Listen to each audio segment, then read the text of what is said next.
അപ്പൊ നിങ്ങൾക്കറിയാം, അറിഞ്ഞുകൊണ്ടാണ് എന്നോട് ഈ ചതിയൊക്കെ അല്ലേ? നീ എന്തൊക്കെയായി പറയുന്നത്? ഞാൻ തന്നെ അറിയുന്ന കഴിഞ്ഞ ദിവസമാണ്. ഒരു ട്രീറ്റ്മെന്റ് ഭാഗമായിട്ട് കൊണ്ടുവന്ന റിപ്പോർട്ടാണ്. ഇതാ നോക്ക്. Is important. അവന് കുട്ടികളുണ്ടാവില്ല.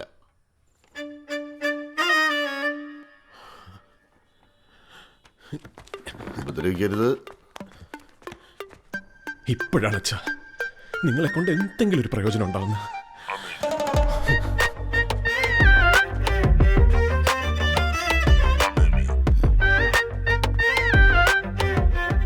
ഇതാണ് അവന്റെ കുഴപ്പം.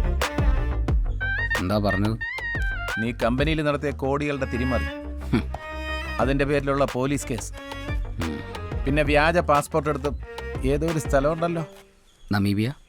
അമീബിയ, അത് തന്നെ, അവിടത്തേക്ക് കടക്കാൻ ശ്രമിച്ചത്. പിന്നെ പിന്നെ പിന്നെ നിന്റെ കമ്പനി MD-യുടെ കട്ടിലിന്റെ അടിയിൽ നിന്ന് ഉടുതുണി ഇല്ലാതെ കയ്യോ. സാറ് 2 കൈ നടാനല്ലേ പറഞ്ഞത്? ഞാൻ 4 ഇട്ടിട്ടുണ്ട്. ഇതാണോ നാറി നീ കൈ നട്ട നാരാണ്? പറവിന് നിന്റെ കമ്പനിയിലെ സ്റ്റാഫ് ഈ കല്യാണത്തിന് കാരണക്കാരനായി ഒരുത്തൻ കല്യാണത്തിന് 2 ദിവസം മുമ്പ് ഇവിടെ വന്ന് ഇതൊക്കെ പറയണമെന്നുണ്ടെങ്കിൽ അതിൽ സത്യമല്ലേ? പറയാൻ